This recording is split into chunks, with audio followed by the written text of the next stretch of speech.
Cursul vom face, pentru că programul e în limba engleză, îl vom face în limba engleză. Okay, so today we will discuss about a short introduction to deep learning. So the class is about some of the most exciting developments in the recent years in domains such as machine learning, artificial intelligence, vision, NLP, signal processing, and so on. So I will be teaching the lectures, and during the labs we have two teaching assistants, Antonio Barbalo and Petru Soviani. So I think each of them has two groups. So the labs will be once every 2 weeks. So you can choose one of the 4 groups based on your preferred schedule. So since we're doing online, I don't think we have any problem with the maximum number of participants. But at least I hope you will not all go to only one group. So try to discuss among yourselves and figure out in which group you want to study during the lab. So you have my contact email as well as their contacts here. Sorry, I just learned that this is should be with small letter. Either way, if you send an email, I think with capital letter, it still goes to my address. But anyway, so these are the email addresses, so you can ask anything about the course or about the labs by writing an email to us.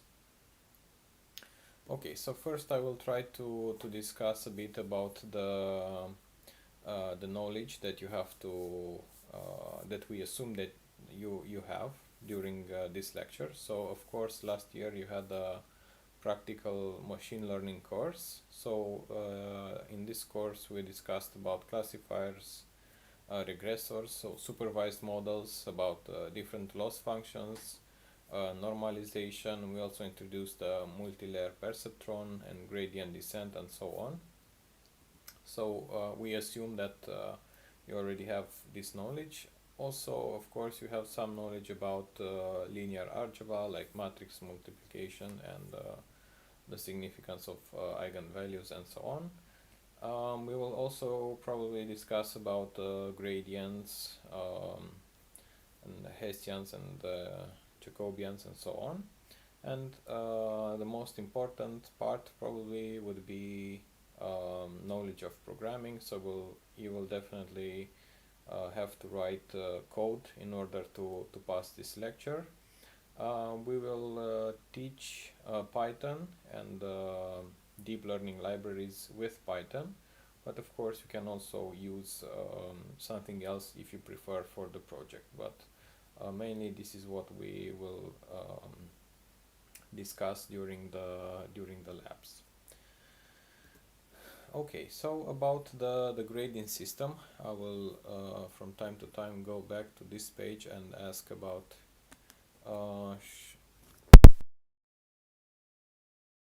mic better now. Sorry, I had my headphones on and I didn't wear them, so probably you were not able to hear me very well.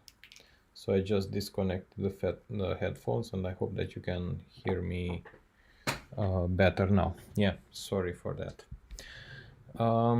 Okay, so about the grading system, you will have to implement 2 projects. Actually, you have the option to implement 2 projects, but you can implement only one of them. So in both projects are about the same thing. Actually, for each project we will make a competition on Kaggle, and perhaps some of you have already a preference for vision or text or natural language processing. So we will propose a task on images and another task on the NLP domain, and you will choose the one that you prefer to work on. So the projects are individual, so everybody has to work for himself. And as I said before, only one of the projects is mandatory, but of course you can try both, and there will be some bonus if you try to address both challenges. Okay, so we will set a deadline for the Kaggle competitions, and after the competition you will have to submit your code and some documentation, and these will be presented on the day of the exam. So there will be no paper exam for you. You will be only evaluated based on the projects. So as I said before, we will propose some competitions on Kaggle. So I hope we will release them in a couple of weeks, like 3 or 4 weeks. And then you have the chance to work on the projects, develop your method. So based on the number of students that are subscribed, so I think there are about 80 students to this lecture from the AI and data science groups. So I managed to decide on this ranking. Assuming that half of you will be roughly in one competition and the other half in the other competition, so everybody should have a chance to get a grade that is higher than 5. Okay, so also participants that go in both competitions, they will get an extra bonus point if they rank in the same position. So for example, if you're in top 6 to 15 in both competition, you will get a 10. And participants, of course, if you're in top 5 in one competition, you already have a 10, you don't need the other. So also if there are participants that go that take on both competitions, but in the end decide to present only one project, of course the one that has a higher grade, you will be eliminated from the other ranking, so that people that are lower than your rank can get a higher position and a better grade.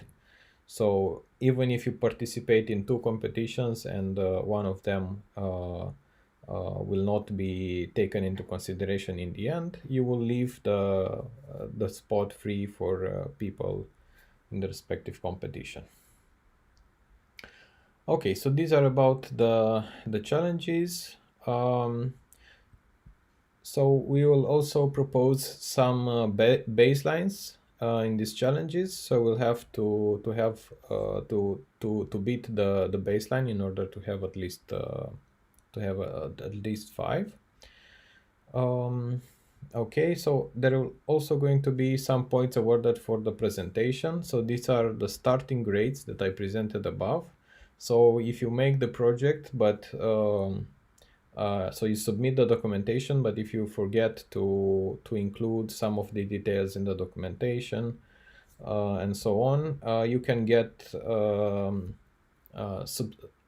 maximum of 2 points subtracted from your grade. Okay, so along with the code, you'll also have to send a description of the implemented models. Also details about results like validation, hyperparameter tuning, grid search, and so on. And comments on the results, and of course a conclusion. Perhaps if you compare different architectures or different models, you will have some concluding remarks. One important aspect here is that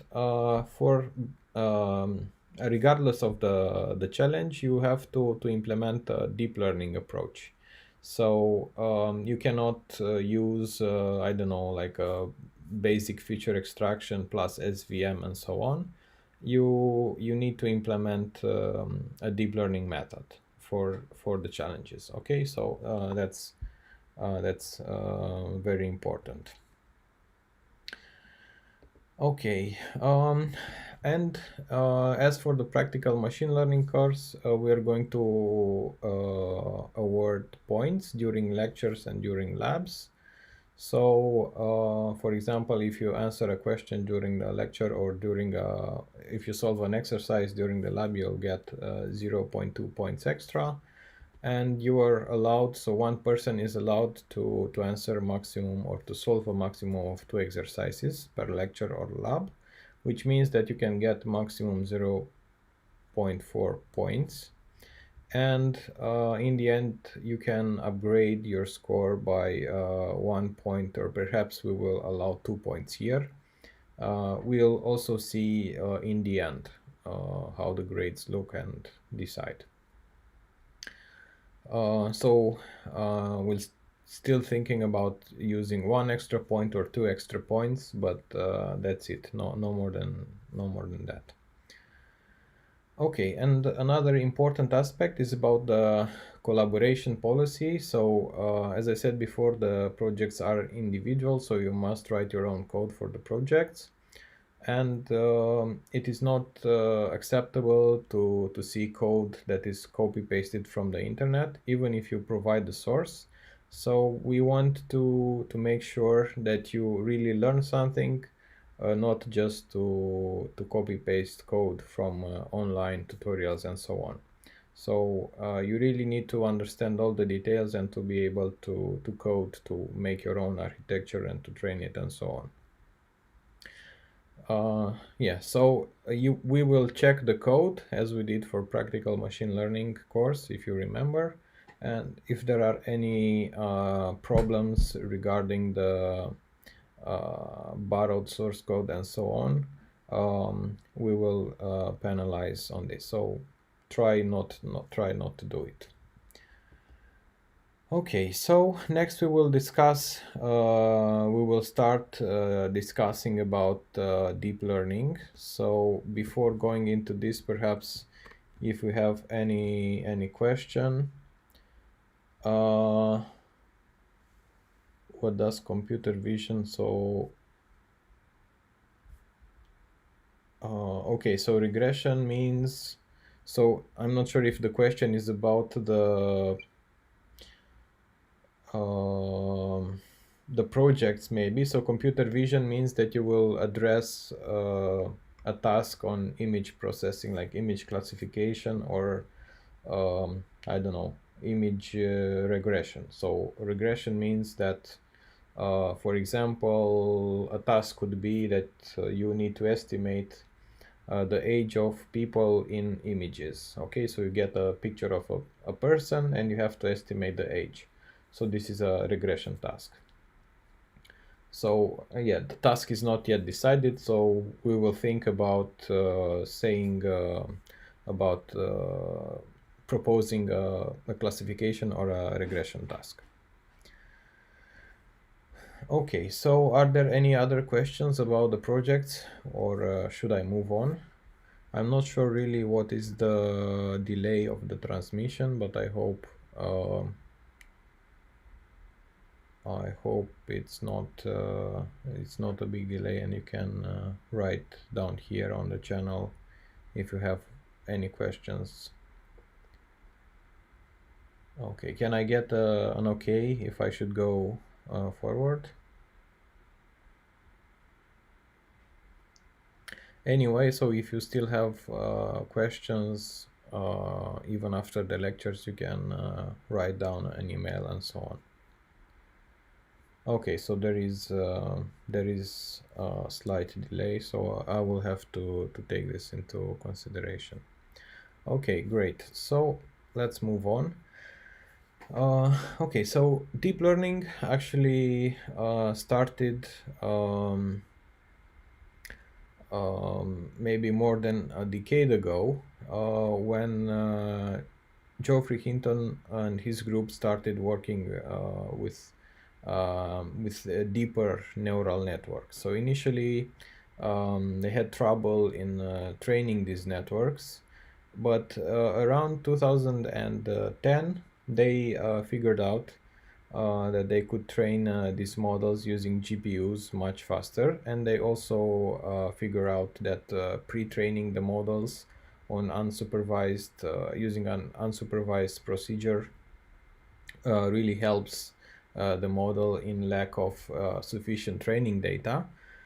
But luckily in 2012,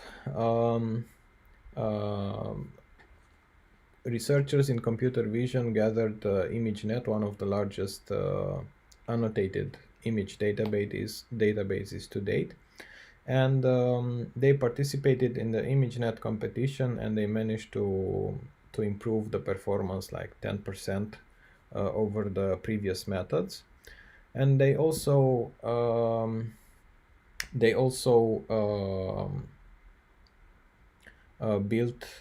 founded a startup after their success in the competition. And in 2013, their startup, that was a spin-off of the University of Toronto, was purchased by Google. So it was acquired by Google, and now actually Geoffrey Hinton is also working there and advising the researchers in the Google Brain group. Okay, so this was the first big success of deep learning that actually was started like a big fuss in the media. And then we also saw the purchase of another startup, DeepMind, also purchased by Google with a very large sum. And now they are a group at Google, and so on. So there are a lot of these news, and the big players in the IT industry started to look into these deep learning approaches.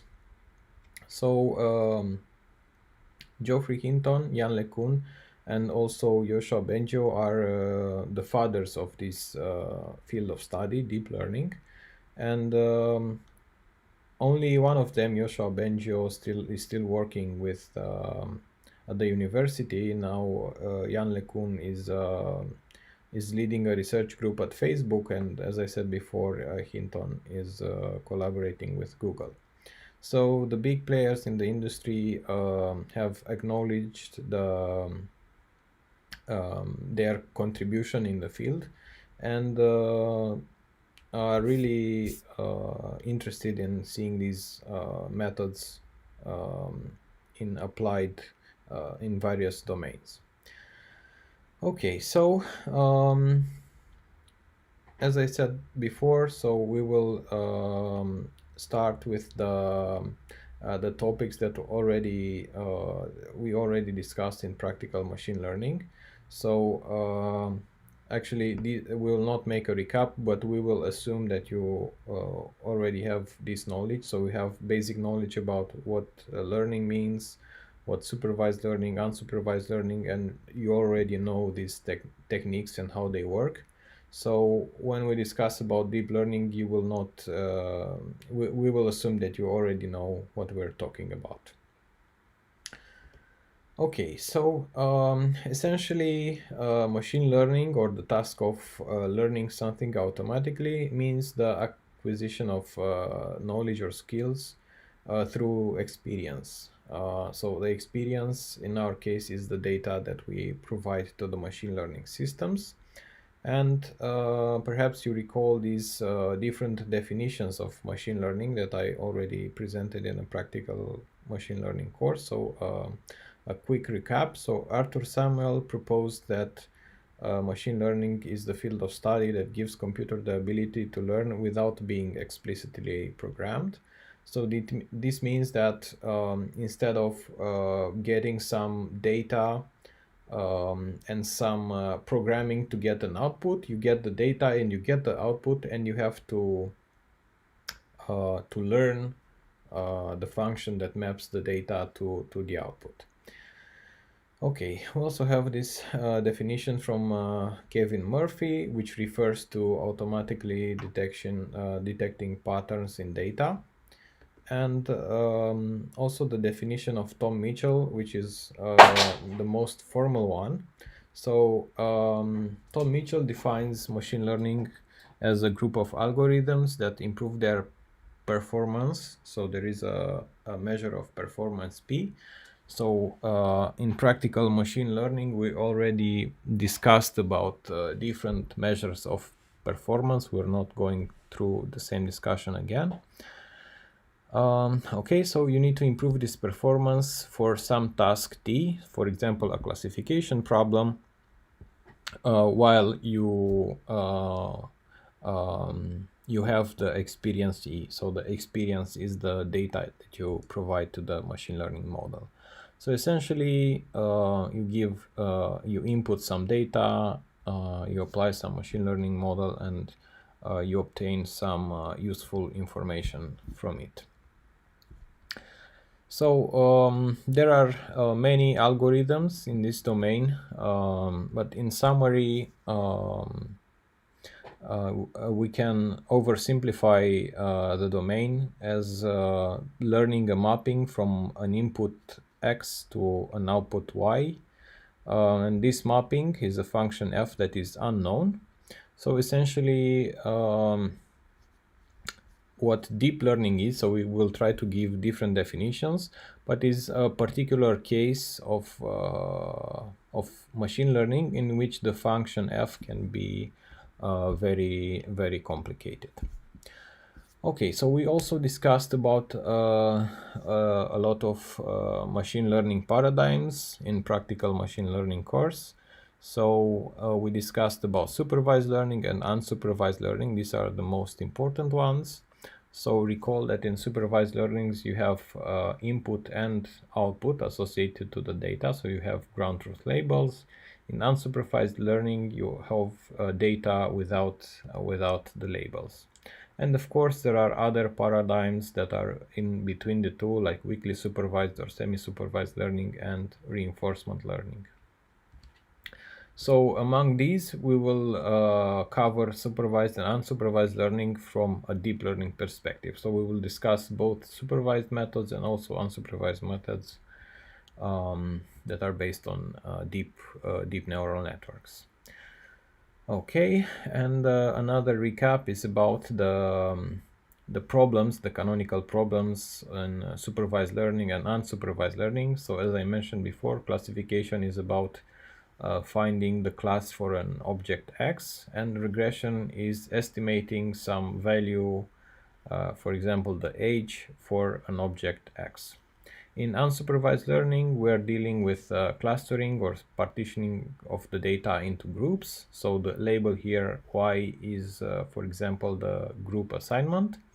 And we are also dealing with dimensionality reduction, so mapping the data X into a new space where we can easily figure out groups of objects and so on.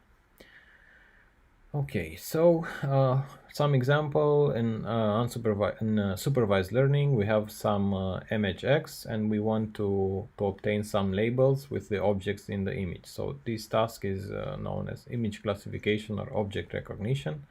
So this is just one example from the recent literature in which deep learning works very, very well.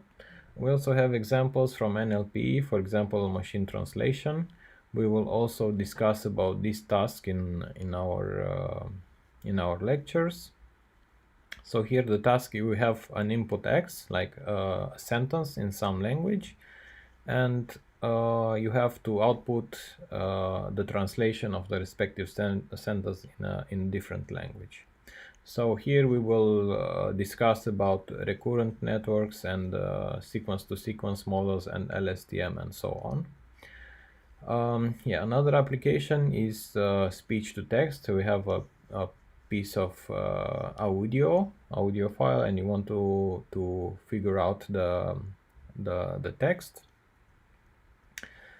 And yeah, doing a short recap. So mainly the tasks that I presented so far are viewed or are commonly regarded as weak AI. So you have a specific task that you want to solve. So none of the models that actually are able to solve this particular task actually pass the Turing test. So recall that Turing proposed this test um, in the field. So we have a person A that can chat with a different. Actually, doesn't know if the corresponding speaker is a machine or a person. But essentially, you can chat with it, and you can pose question or give some answers and figure out if the other subject is a person or a machine. So of course you can see based on the answer to decide, and we have some conversational models that are pretty well made, but still you will figure out at some points that it's not an actual system. It's not a person. It's an actual system. So and we can also complicate this task, this test, including vision. So for example, the visual Turing test implies that you can also provide images to the subject and ask questions about the images. So this task would be, for example, image captioning. People started to really address this task, image captioning, after deep learning became very strong and obtaining results in object recognition. And they thought, now we can do more, and let's try image captioning and video captioning and so on. Okay, so in supervised learning, we work with some input X and some output Y, and we have a target function that we want to estimate, and some data that we can use to estimate this function.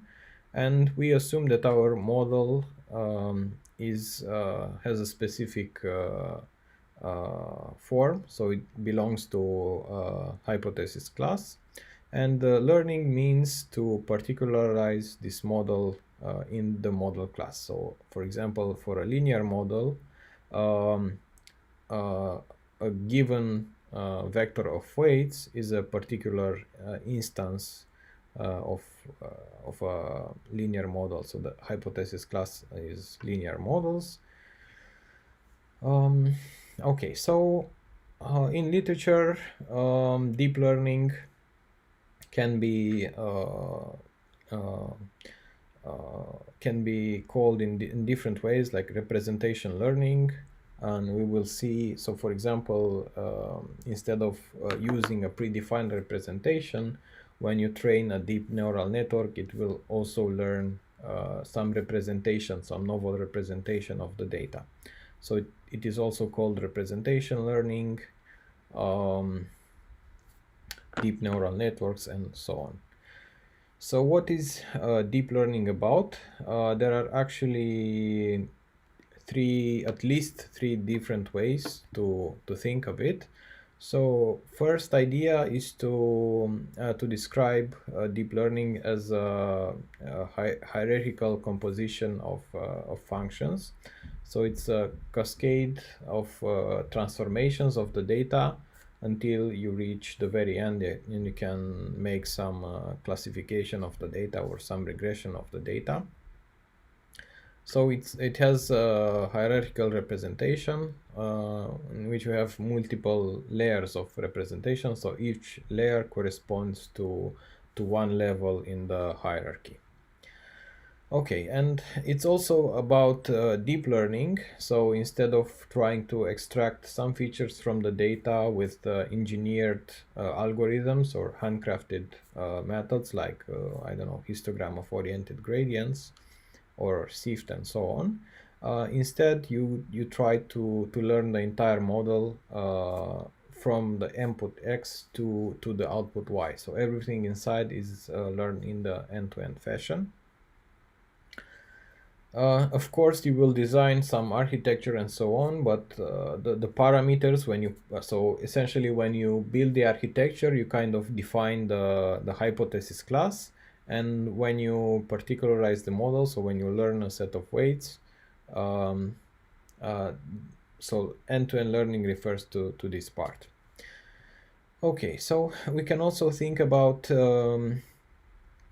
building distributed representation of data. So what means is that there is no single neuron that encodes everything. So actually neurons encode different aspects in the inputs, and if you leave some neurons out, or you will still be able to classify the data, or if you try to combine the features for neurons in some layer, you will get a sensible output, that something that you can think of. So we will take these definitions one by one and try to explain in more detail why deep learning can be seen as hierarchical composition, end-to-end learning, or as a method to obtain distributed representations.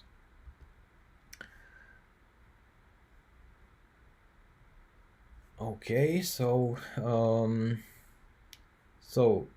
talking about hierarchical compositionality, so in traditional machine learning, for example, in vision, you extract some features from the images like sift or hog. So these are handcrafted features. Then you apply some classifier on top, for example, an SVM. You can do the same in speech, but instead of a sift or hog, you have mel frequency,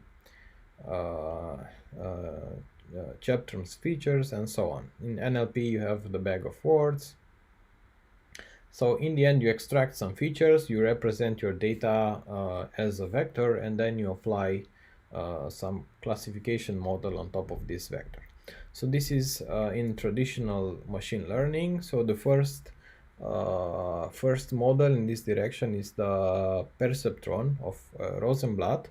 So while working at Cornell, Rosenblatt built this physical machine that has an input of 20 by 20 cells, in which you could write, for example, a letter, and the machine would learn some weights to classify these letters into the corresponding classes.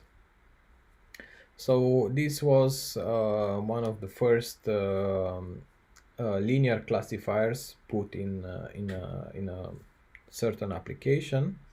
And here in this paradigm, the traditional paradigm, the main challenge comes in designing a feature extraction method that actually requires knowledge from experts to really figure out how to represent these features in order to build feature vectors that can be accurately classified by a linear model.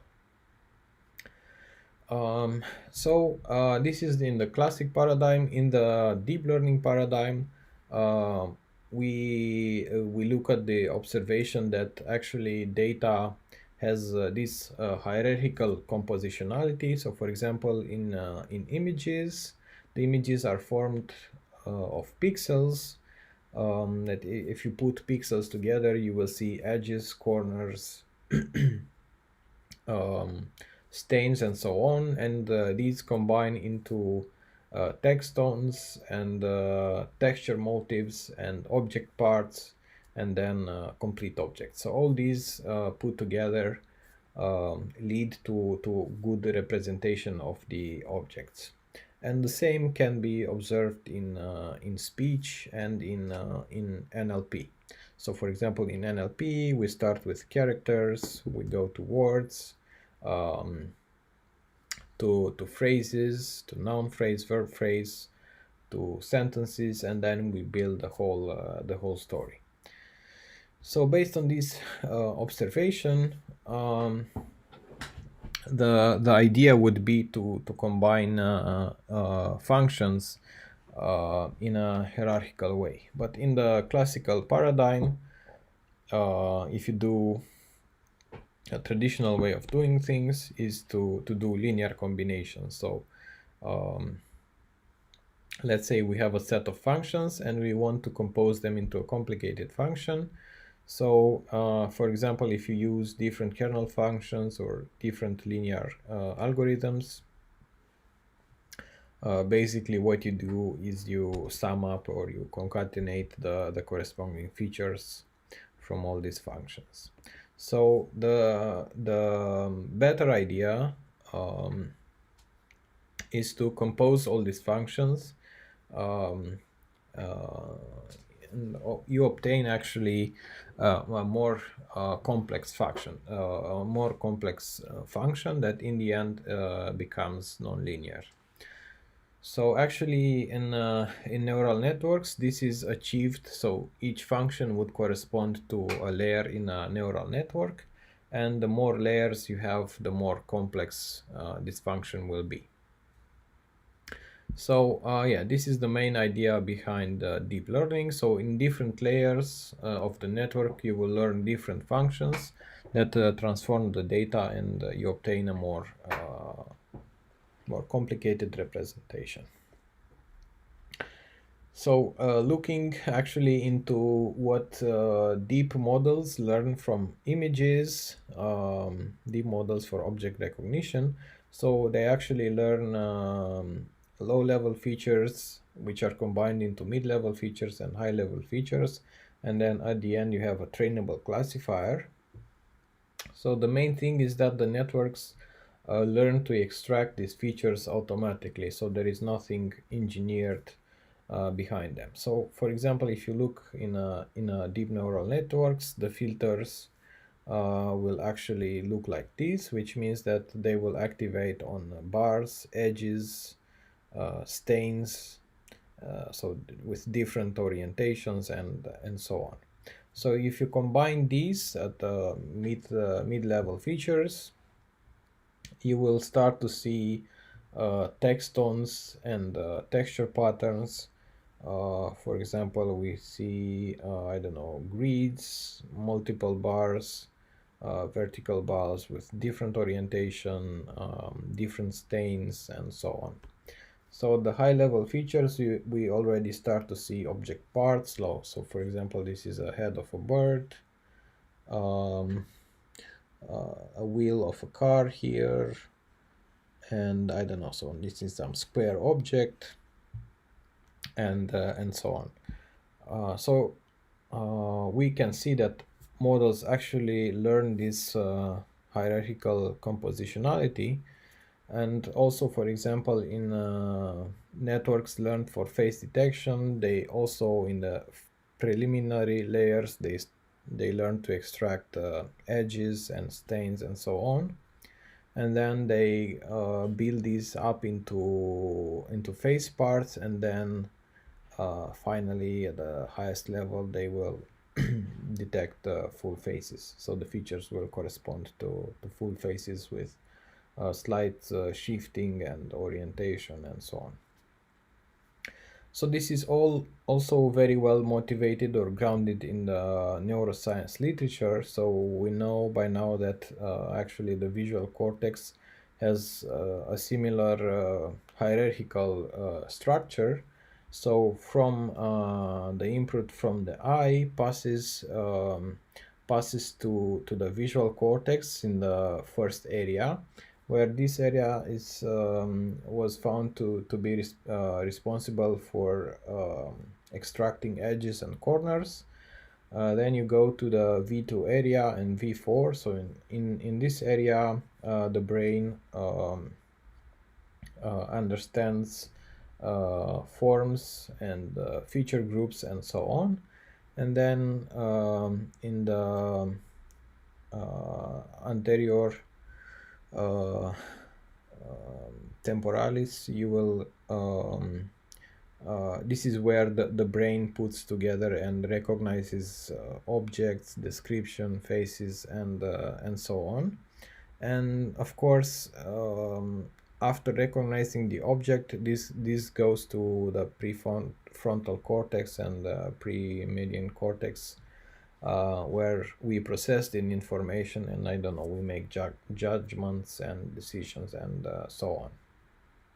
And we can interact with the objects by passing the information to the median cortex, and this gives signals to the hand. Okay, so this model is already known, and the most important thing is that in the visual cortex there is also a hierarchy of features. If you're more interested in this neuroscience area, I can also recommend books for you to read.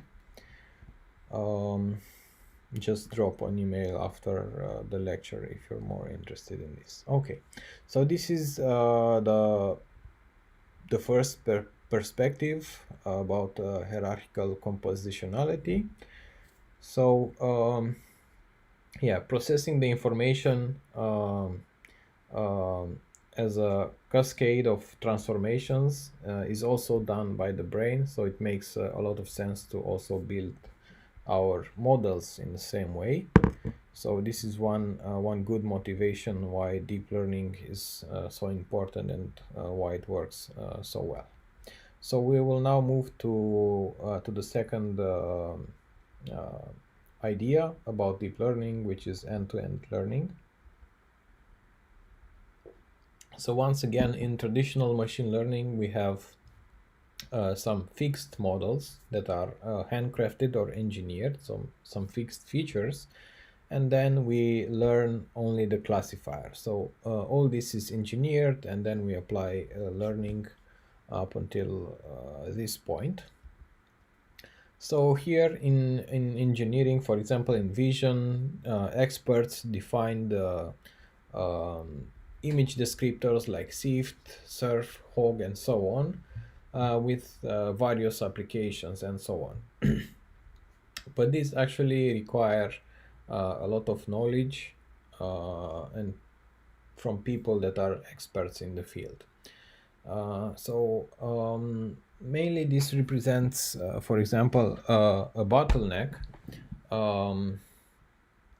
and it was also observed in a state-of-the-art model in the pre-deep learning era, which is called deformable parts model. And they observed that the key takeaway is that parts or features are really very important. So in this processing pipeline, like doing spatial models like the spatial pyramid or applying non-maximal suppression doesn't have such a big impact. It's more about the features that you extract. So in this type of approach is not excellent. So they even figured out in this nice paper from ICCB 2014 that people can actually provide better representation for images than computers. So what they did was to scan the brains of people with magnetic resonance imaging while they were looking at some images from their data set. So people were seeing the images, and immediately in the brain you pass the information and you build this representation. So what they did was to through functional MRI was to obtain some representation of the image in your brain, like electric signals. So each image will be represented through some vector of electric intensities, and then if you apply a linear model on top of this, you get the accuracy around almost 70%. But if you just try to engineer some features and apply a linear model, you get around 50%. So this paper really proves that actually the expert knowledge that we had with engineered features, it's really under what can be achieved by the brain. Okay, so they had a nice title about their paper, Seeing is Worse Than Believing. So, of course, seeing for a computer and believing for a human. But anyway, so the key takeaway I think from this paper is that um, the representation that they got from the brain is learned from experience and is much better than a handcrafted approach. And the same idea could be applied to machine learning systems if instead of fixing some features and doing some clustering on top of them and so on, we learn the entire models. Okay, so essentially what we want to do is to replace all this feature engineering with learning. So instead of fixing some features, we build a model in which everything is learned. So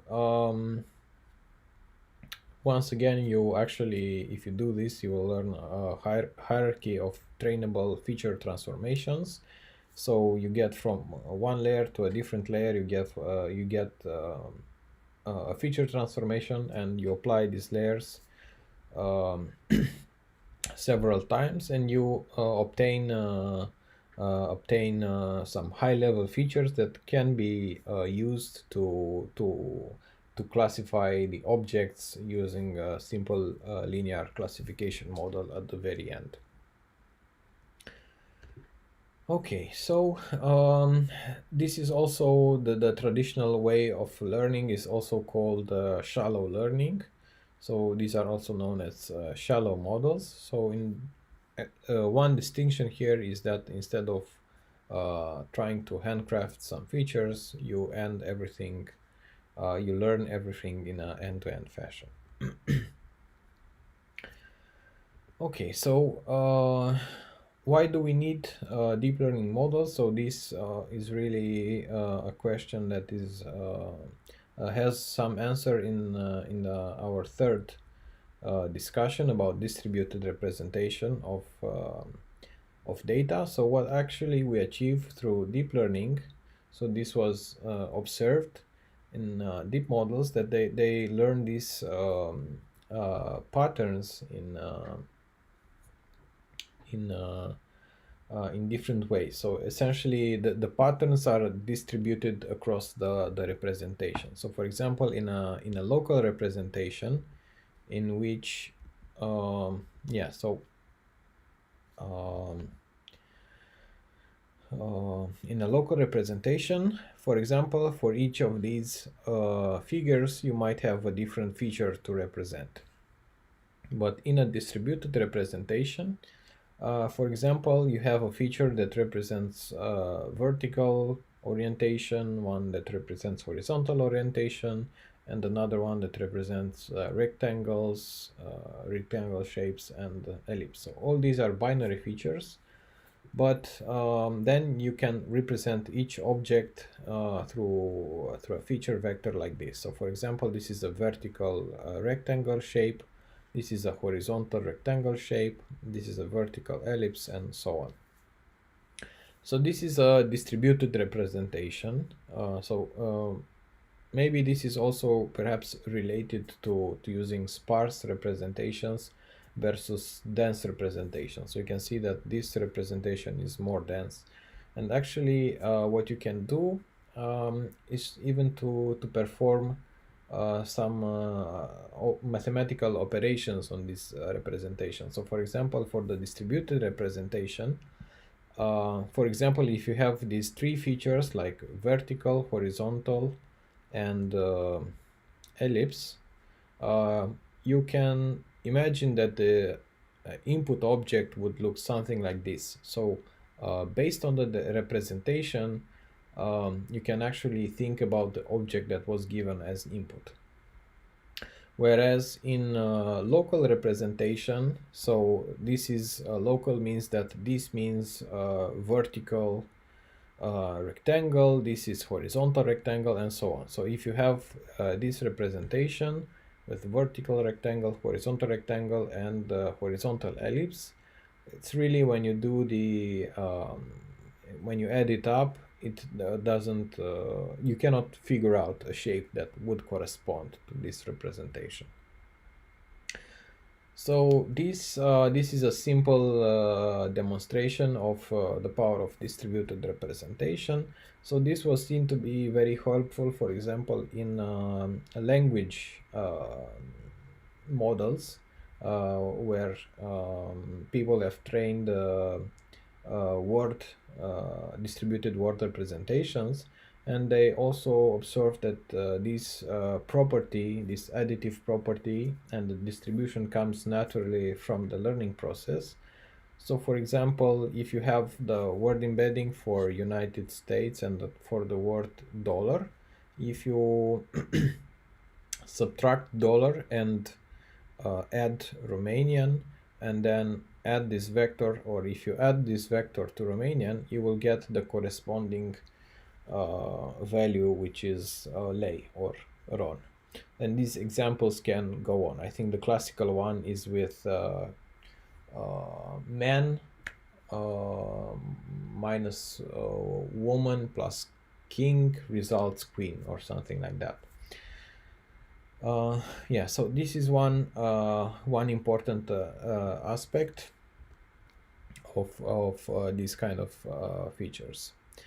So and this is not really an exaggeration. So for example, we know that, for example, images, actually we can embed images in manifold face images in a manifold of about 56 dimensions. So even if the input can be very large, so for example images can be 1000 by 1000 pixels,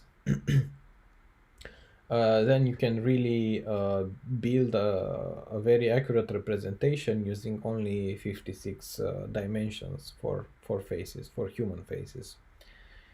So this is but the important thing is that this representation is distributed, as the example above. So you have a unit that is responsible, for example, for saying that this is a face or not, a unit that is responsible for the pose of the head, so if you move your head like this, a unit that is responsible for lighting, a unit responsible for expression, for different position of muscles on the face, and so on. So yeah, ideally when you want to build this feature vector, you want to have different features that represent different aspects about the input. So in this case, you want to have, for example, a feature for expression, a feature for the point of view, and so on. So what really this means that you get to disentangle the features into a vector and really be able to model all the aspects with a different unit.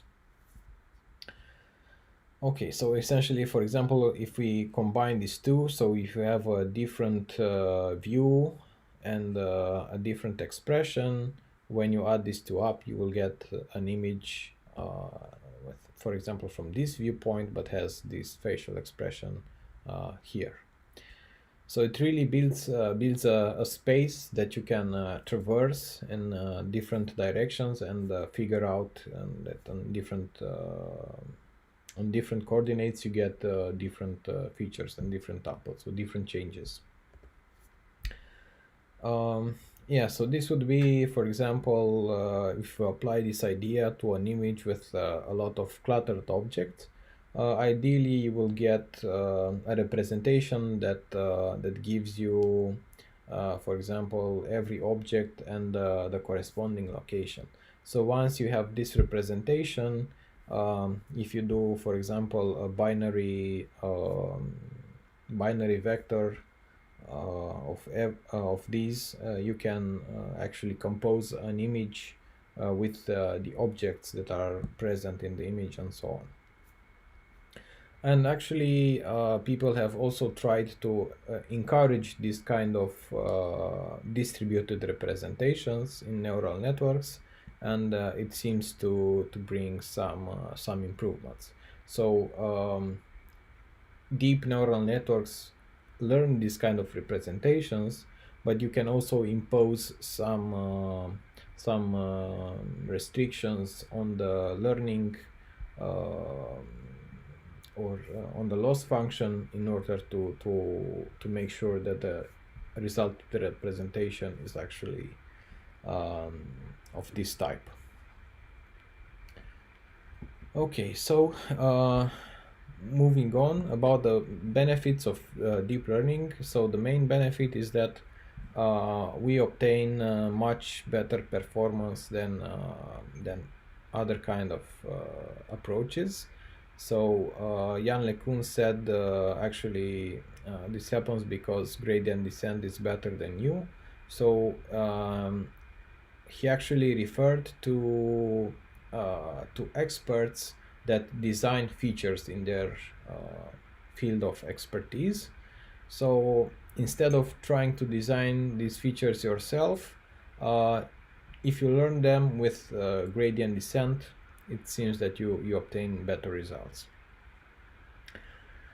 Okay, yeah, and the main advantage is that now we can apply machine learning or deep learning into new domains in which the experts, so for example in RGBD images, so in 3D images, multispectral images, gene expression, and virtually any domain in which it is unclear how to handcraft features.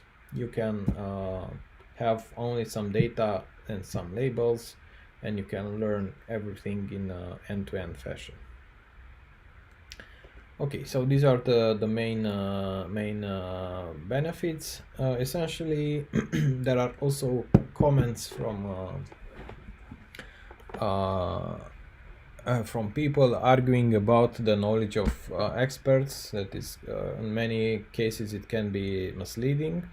So one quote from an IBM officer is that every time I fire a linguist, the performance of our speech recognition system goes up.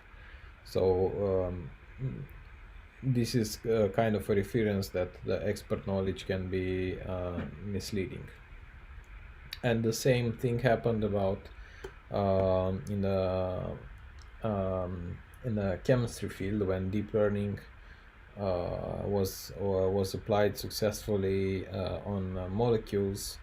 A comment in the same with the same grounding was also made by Will Welch. Okay, so we saw the main benefits. So really end-to-end learning works better than handcrafted feature engineering, and you can apply this approach to new domains, so you get better performance and more domains of application. But this also comes with some problems. So the main critics are that deep learning approaches are non-convex. So the loss function that you want to optimize is not convex. So you have a lot of parameters to optimize, and at least in theory, you cannot have any guarantee that your model will learn something useful from the data. But in the end, it seems that that deep learning methods actually obtain good results. So even if you use different initializations which lead to different local optima, so this is also caused by the non-convex nature of the the optimization problem in deep neural networks, well, it seems that these different local minima are still quite good, and the model that you learn is very competitive with human level performance. So I think there are also some, if I remember correctly, there are also some studies actually proving that if you will find optimal solutions in different local minima. So this doesn't seem to be such a huge problem. Yeah. So in response to this problem, we can actually, I think this is a quote, that all interesting learning problems are non-convex. So if you want to go to the real world and you want to solve real problems, it will be in very rare cases that the problems will actually be convex optimization problems. So if you want to address problems like object recognition and so on, you will definitely need to solve some non-convex optimization problem. So it's actually also seems to be the way humans learn. When we learn, we also solve this kind of non-convex optimization problems. So we start with some reliance on heuristic, and then we change our hypothesis and learn from easy to difficult examples and so on. So all this learning process is optimizing a non-convex optimization function. Okay, so there is this motivation that the really interesting problems that we want to solve are non-convex, and this doesn't seem to be such a huge problem, because even if we have to address a non-convex optimization problem, the learning still works fine. Okay, so the second problem is about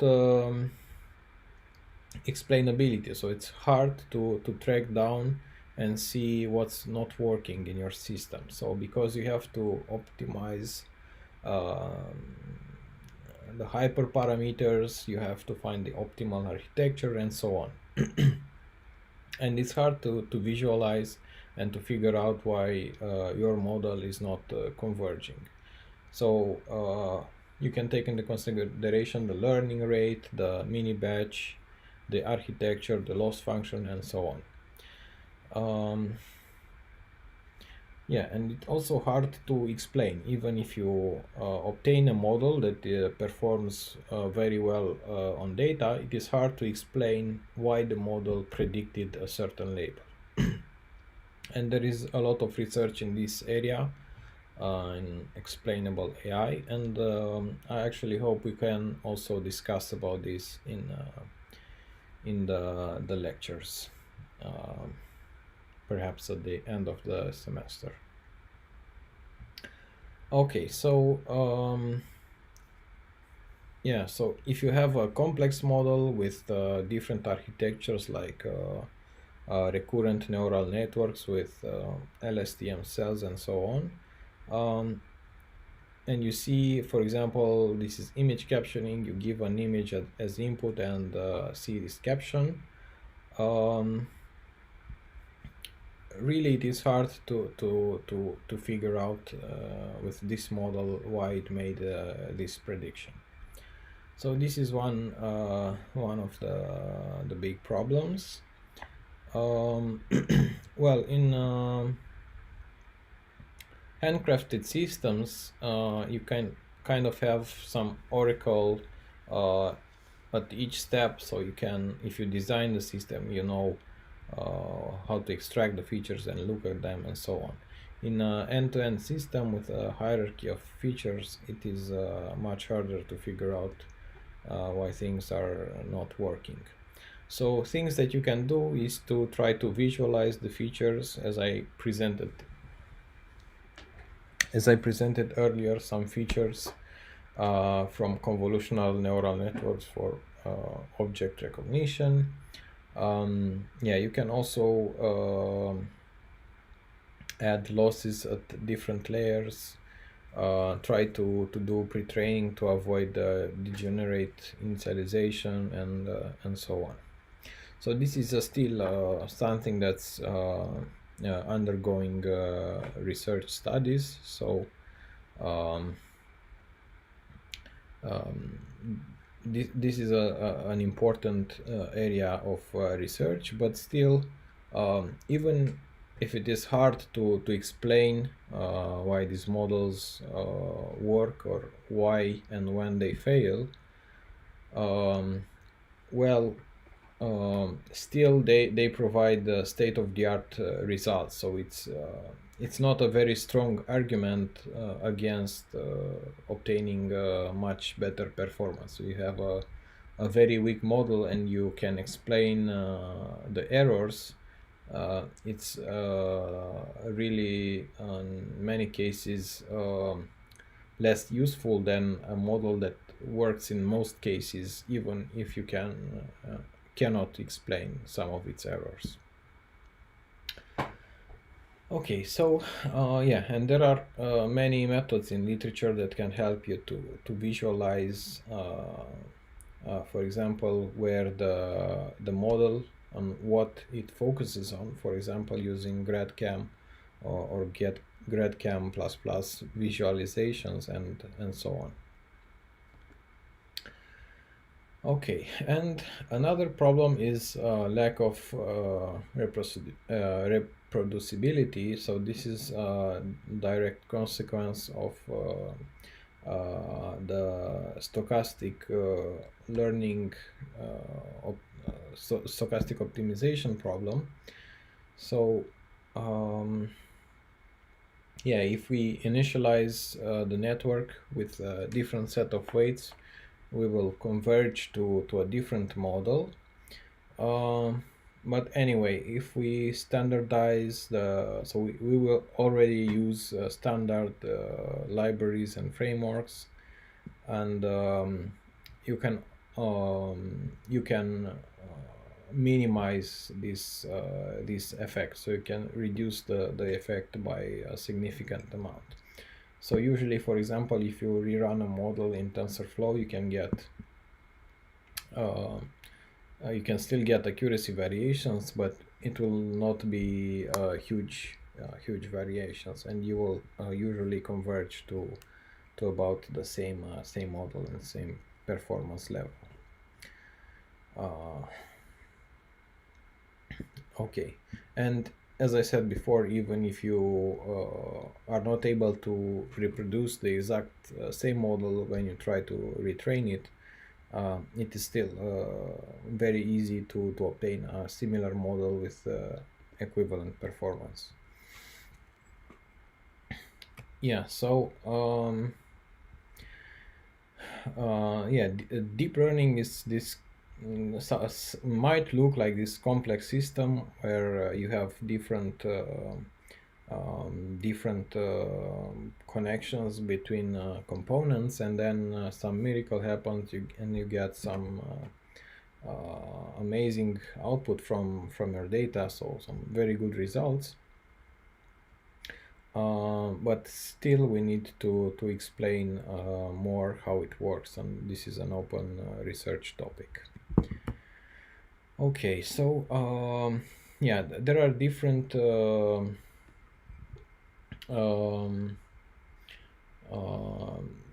different news in this deep learning era, and people have started to try to match human vision, and recently this was achieved with deep learning, and now we are to the point where we have models that can provide actually very good captions for images. So this is an example from an image captioning system from Google, and we have the human caption and the automated caption, which essentially says the same thing.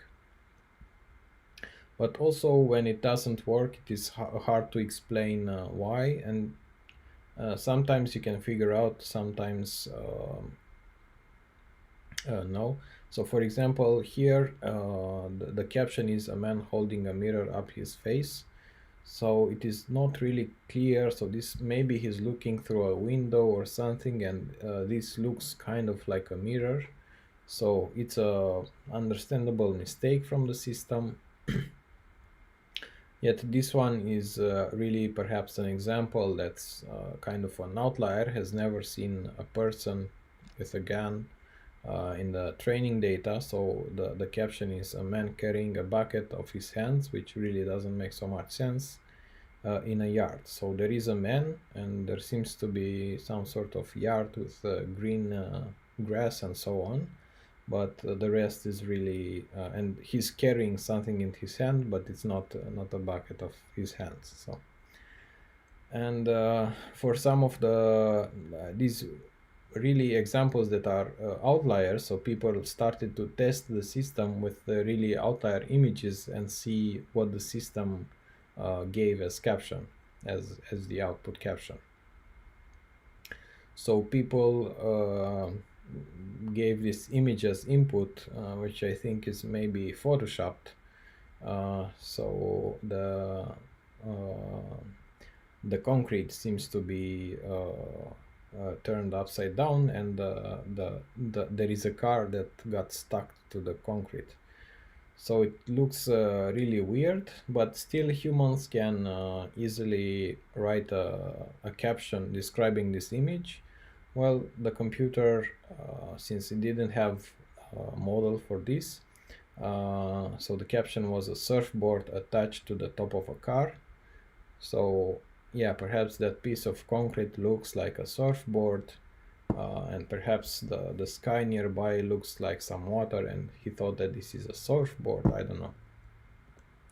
So they are not really that bad. So you can actually think of some ways why the system is making these mistakes. So for example, in this case, well, I'm not sure if this is a man or a woman. It says a man dressed in a uniform. Also, I'm not sure if this is a uniform or not, but it has the color of, I don't know, maybe some uniforms in the desert. And he's looking at his cell phone. So he's when holding some object. I cannot figure out what it is in his in one of his hands, and it looks perhaps like a phone.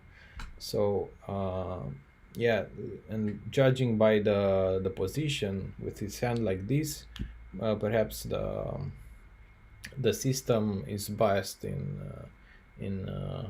writing this caption, which is clearly wrong. But probably in the training data, he saw a lot of images that are actually like this. So actually, really, this says a lot about the model. So it doesn't really understand the image. Is just applying some hypothesis from the training data on this image, and you get this result. So if you give these outlier examples to the model, the caption will probably never be right. And yeah, I think this is the last example. So this is also a funny example where there are some glaciers or snow, and the caption is, "This appears to be a small bedroom in the snow." So perhaps it looks like a bedroom, a messy bedroom image, and why the system gave this output. Yeah, and I also like to give another example. I didn't capture this in the slides, but it's also about not image captioning, but about image question answering. So there was this talk that I attended at a conference from a guy that was actually working on this topic, and I think the largest data set in the field about image caption answering had also some biases in the question. So for example, most of the questions asking about the number of objects in the image. So for example, one example is, I don't know, they show an image with horses, let's say, and the question is how many horses are in this image, and the system would have to write down the correct answer.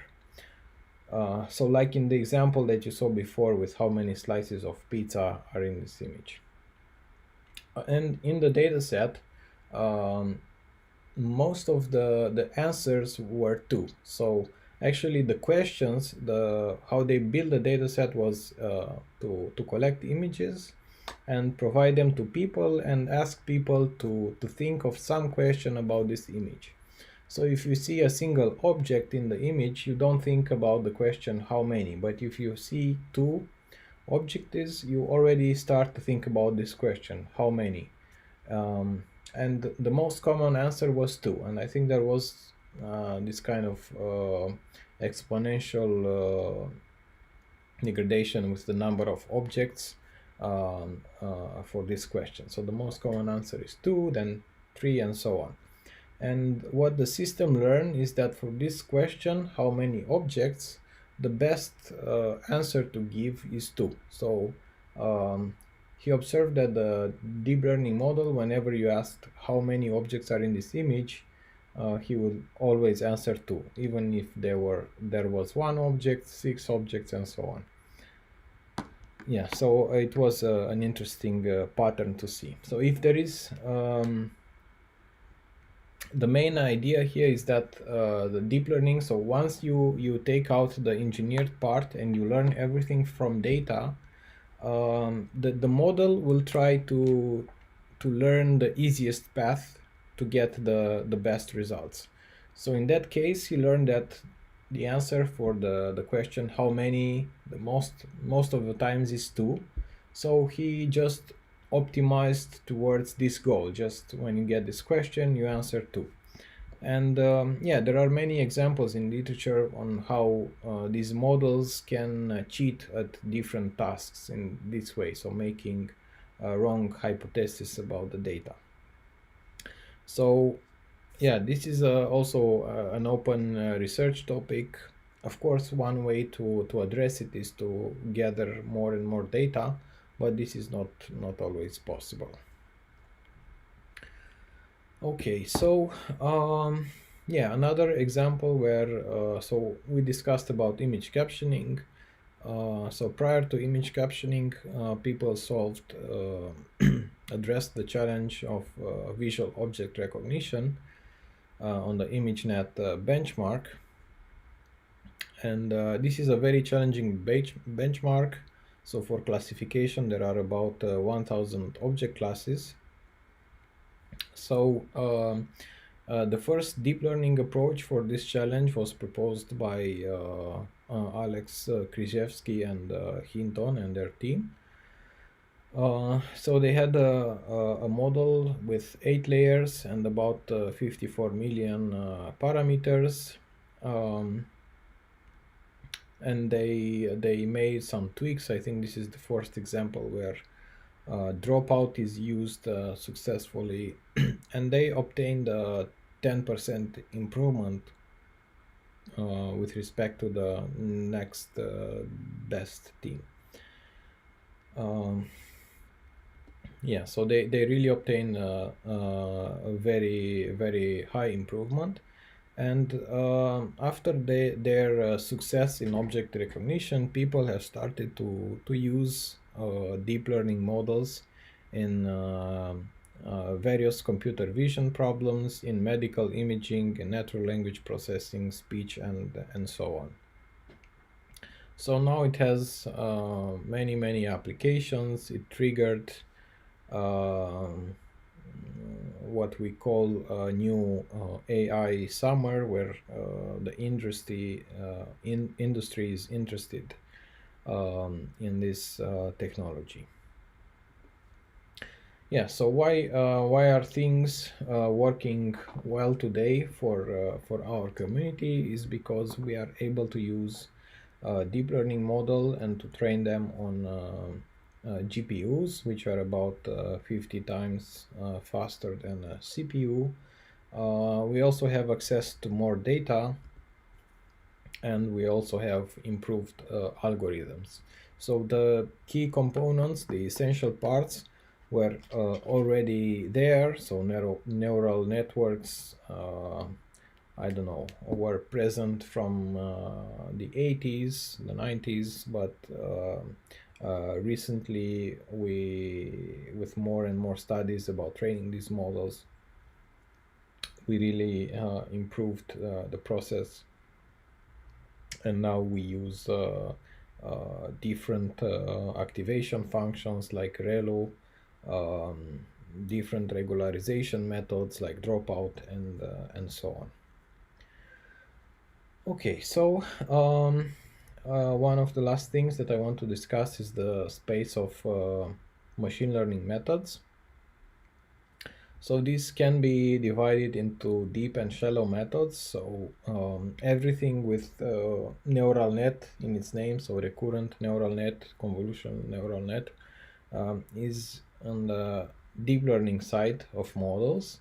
And we can also divide these models into supervised and unsupervised. So mainly the right side of the screen we covered in the practical machine learning course.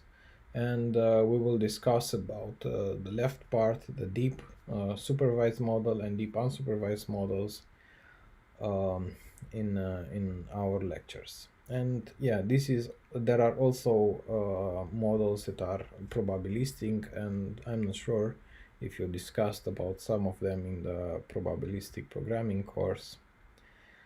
Okay, about the network architectures, we will discuss about feed forward and bidirectional and recurrent architectures. Yeah, so we will not detail too much about bidirectional models, but we will discuss about stacked autoencoders and a trivial extension of LSTM like bidirectional LSTM. Okay, so regarding the learning protocols, we will mainly discuss the supervised approach for supervised model. We will also discuss about layer-wise unsupervised models when we discuss about autoencoders combined with supervised classification. And yeah, these are the main focus of the class. So as reference, you can use the deep learning book by Jan Goodfellow, Joshua Bengio, and Aaron Curville. And you can also check out this book, Hands-on Machine Learning with Scikit-learn and TensorFlow. So there are some chapters dedicated to deep neural networks and autoencoders and so on. So I would recommend these two books for your future reading. And yeah, we have finished the lectures. So we still have a few more minutes for questions. So I'm still here if you have questions about the slides, the organization, and so on. Yeah, so perhaps I should mention generally the what we will discuss. So we will discuss about convolutional neural networks, about networks for object detection, autoencoders, recurrent networks, okay, curriculum learning. Yeah, so there will be different topics. Also, transfer learning will be in one course, and so on. Generative neural networks, adversarial examples. So we will try to cover most of the modern architectures. Yeah, so we will not discuss about specific applications like audio recognition and so on. But yeah, it's not the subject of this course to discuss about this. But I can refer to you to some papers if you want to read on this specific domain.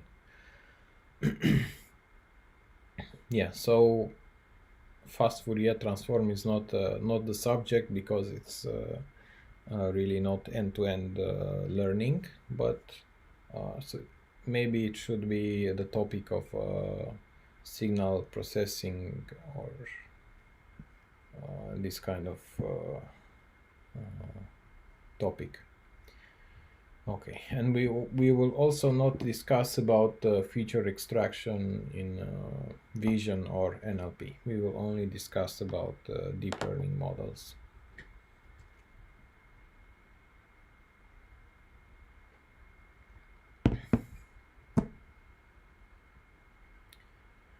Okay, so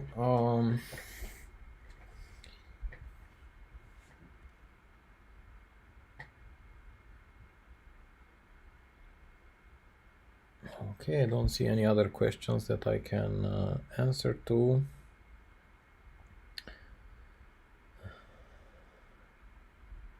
Okay, so about the Kaggle competitions, we still have to prepare them.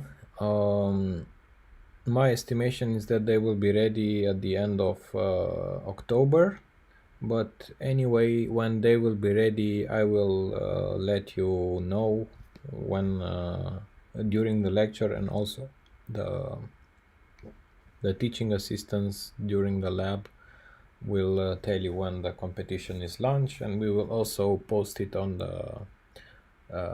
our website with lectures and labs. So yeah, don't worry, you will learn about it in time. So we'll have probably November, December, and some part of January to compete. So I think there is enough time for that.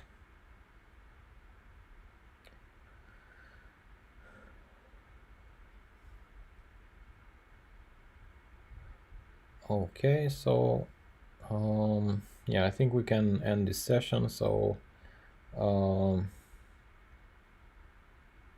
yeah, so if you don't get an equal rank, you will be scored with the best possible rank in either competition.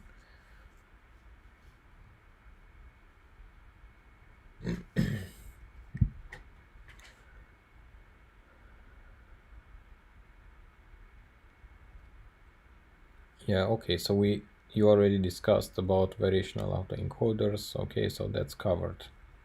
Yeah, that's great. So yeah, we will not cover them also in this lecture, so we will discuss about new things. Okay, so thank you for the participation. So I will see you